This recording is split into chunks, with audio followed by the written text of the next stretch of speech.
Hi, wild ones. Today we're meeting about the full moon in Virgo, which is called the worm moon. And the natives have dubbed this the worm moon because it was the sign, or the first sign of worm castings that had come up to the surface of the soil that had been defrosted. So it's the first sign in understanding that winter's leaving us and spring is coming. The ground is starting to unthaw, and we can start getting in our gardens, and we can start working the earth again. And so this is the last full moon that we're upon before we move into the equinox. And the equinox brings equal days and nights. And so it's an exciting time as spring comes forth. And I'd like to talk to you more about what the next 3 days will bring for you. These lunar events happen, and the day of, it's crazy. Even the days leading up to a new moon or a full moon, they really feel intense for a lot of people. And it's really hard to implement anything at those times because those really aren't phases in which you're actually putting the steps to work. It's usually after these lunar events that you're really starting to put what you've learned from all of the videos that you've watched, all of the journaling that you've done, all of the hoping and dreaming that you've been feeling, all of the crazy dreams that you've been in, right? Like, where are you going? And really starting to put these things into practice. So we're going to dub this lunar care because it's important to take care of yourself after these events so that you can actually put into practice what you're hoping to achieve. Now, I'd like for you to also think about Virgo and Pisces as these two things that are, well, not things, they're signs, they're concepts. They can also be theories of Pisces being this really big, expansive archetype of wanting this really grandiose thing in life.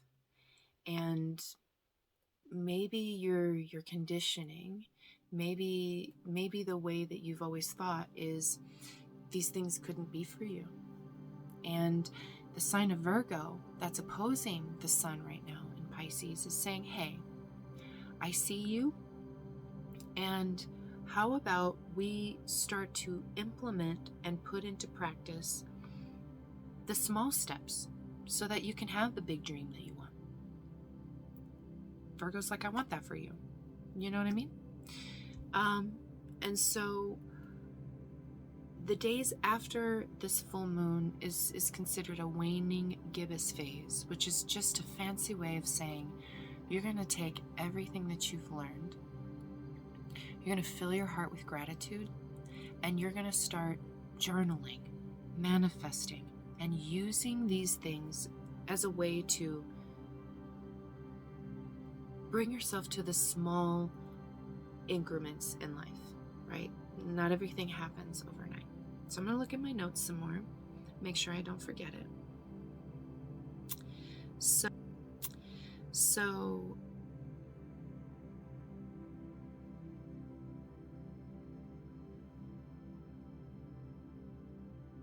what's also important to understand is you might be still working on the same types of things that were occurring for you last September, Virgo season, right?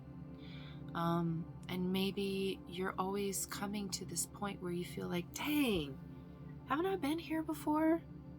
Dang, I thought I did this already. Truth is, maybe you have, but you just weren't ready for it. You know what I'm saying? And you've got to give yourself some grace. You got to give yourself some time to work on these things in an incremental way. And sometimes it takes a couple years. Okay? And this full moon is really important because there's a lot more going on. There's a lot more at stake for you. This isn't just some silly, willy-nilly moon event where it's just a blip in the radar. For a vast majority of you, you are all taking the next step and the next shift in your life.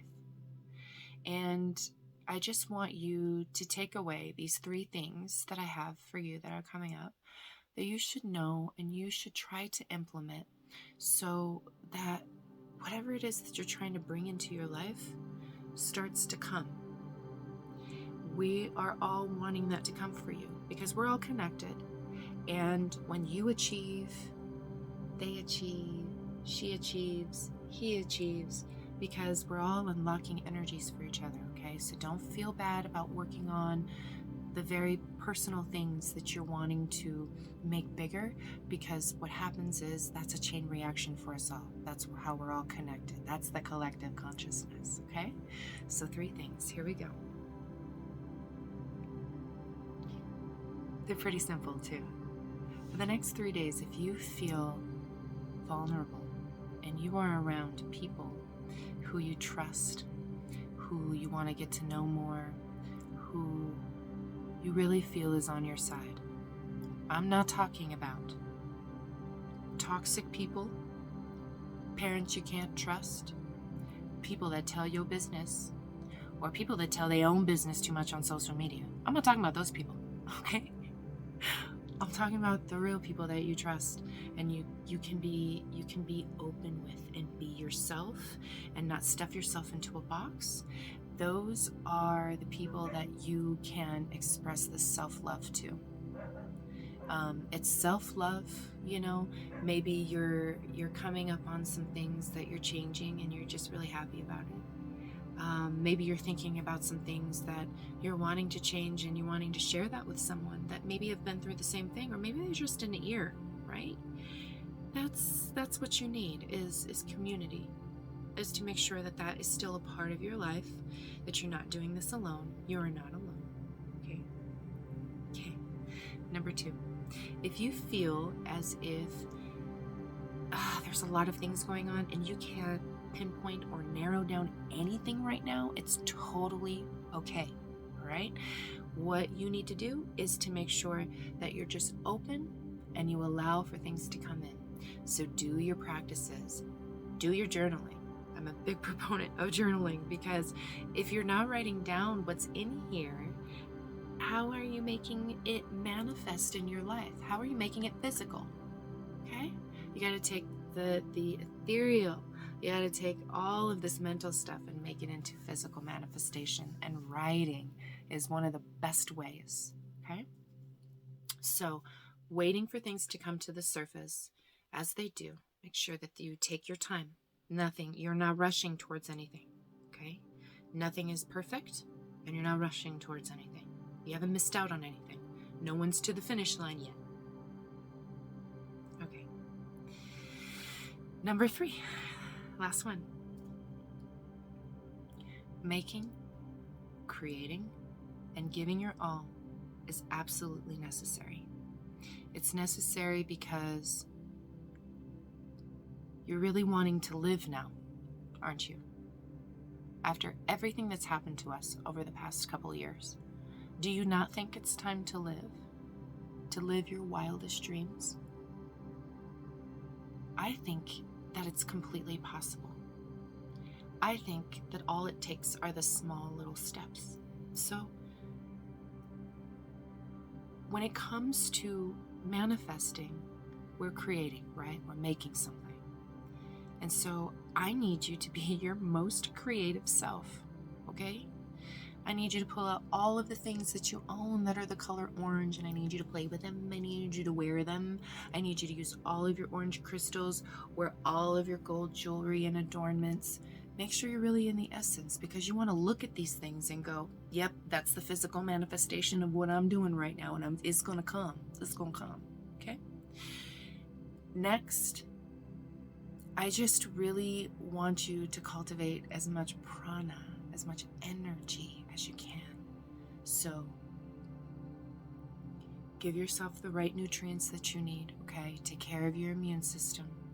Follow all of your healthy routines still, okay? It's still important to make sure that you can be your best self. Okay.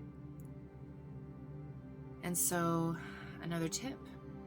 If you are able to put these things into effect and work on them in very small, incremental ways, by September, in 2 seasons, spring, summer, almost fall, boom! You will be like, what? Things are changing. I know it. I can feel it. You're going to be able to see that all of these very small, actionable steps are getting you towards the longer term picture, the long haul, right? Which is you doing you. And that's what we're here to do at Astrology in the Wild. That's what Key is here to help you do, is to just remind you to always do you. And through every event, we're going to work together to make sure that you always remember that part of who you are. Okay. So let's take a nice deep breath in. And exhale. Thank you for being here with me. Many, many blessings to you and yours. Sat Nam, Ase, and all of the other blessings that we can give to you today.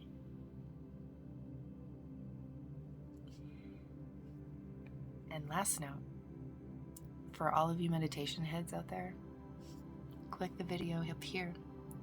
I've created a special meditation just for you, and also some journal prompts that can really get you deeper into the situation.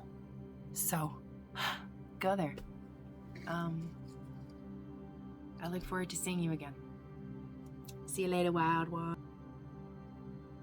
Okay, I'm back. Really quick. Shameless plug. If you're in need of a reading and you are seriously looking for change, go to the links below and hit me up.